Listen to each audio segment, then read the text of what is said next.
I'm back as if I left. I've been here, ni wewe ndio umekuja kwa ukiangalia video zangu. So nakuja nikwambie uende kuangalia video zangu zote manze.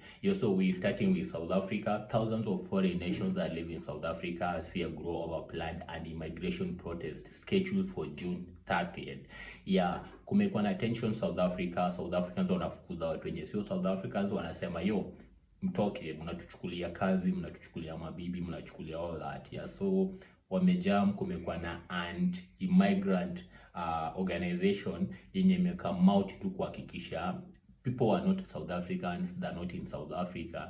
Na countries mingi zimekuwa affected kama Malawi, Mozambique, Nigeria, Ghana. Wameambiwa park na waishie, na deadline ni leo naongea sababu leo ni 30th. Places zimejaa kama shelters, bus stations zimejaa, watu wamekuwa grounded, wanataka kurudi mtaa sababu South Africa akukaliki bana, akukaliki. Authority ya South Africa imekama out ikasema hawako part of that deal. So sijui nani anarun hiyo country sababu wamekama out wakatumia something to do with ultimatum. South African authority clarified that this is not an official government ultimatum. Wamesema this is not an official government ultimatum, but deploy enough security kuhakikisha wana control and trace yenye happen in different provinces.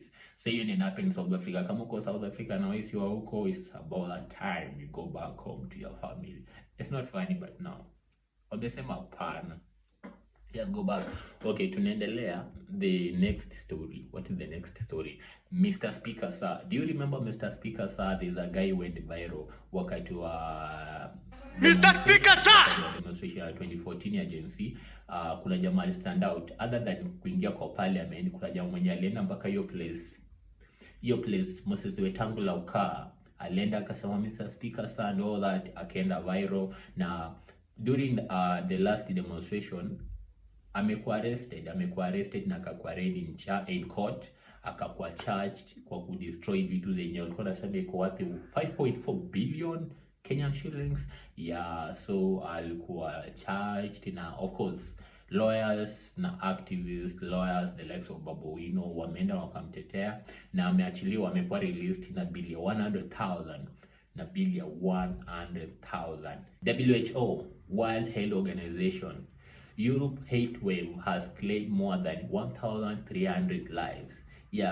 Europe kuna joto, kuna joto inawaka. Watu wamekufa, 1,300 people wamepoteza maisha yao sababu ya joto. Mostly watu wazee na watoto wadogo na watu wenye walikuwa na underlying conditions wamepass sababu Europe joto imekuwa excess. Unaona zile canals zenye gavau udeploy kwa streets Kenya wakati tuna demonstrate, alafu wanatuwekelea hizo chemicals. Sasa zimekuwa deployed in different places in Europe. Waweke tu like wanyunyuzia watu maji. No, that's not a joke I should be putting here. But wanyunyuzia watu maji, in different places, ndio watu wa cool down. Watu wamedrown sababu na Europe is just extremely hot. Now imekuwa extremely hot. What is the cause of all this? I don't know. Maybe I'll do research and know why such a countries, Europe, France, and kuna country gani nyingine inakwanga na season zenye zinakwanga extreme hot, joto kuruka joto. Moving on. Kenya is now African largest milk production. CS Mutahi Kagwe amekama out jana akatoa report akasema listen up, Kenya imekuwa the largest milk producer in Africa. Tumeshinda these big countries, country kubwa. Nikisema country kubwa unajua hata I'm talking about South Africa. Of course it's a big country. Is it developed? Something of the sort, South Africa tumeshinda countries kama Nigeria. Na the other thing yenye ilifanya nikakuwa attentive na history ya maziwa ni Mutahi Kagwe. Last time niliona alikuwa very active wakati alikuwa CS wa health. Wakati wa COVID alistand out kabisa, akakuwa so alikame up na hii story. It's a good story, it's a Kenyan story. Wacha ni share na nyinyi. What do you say?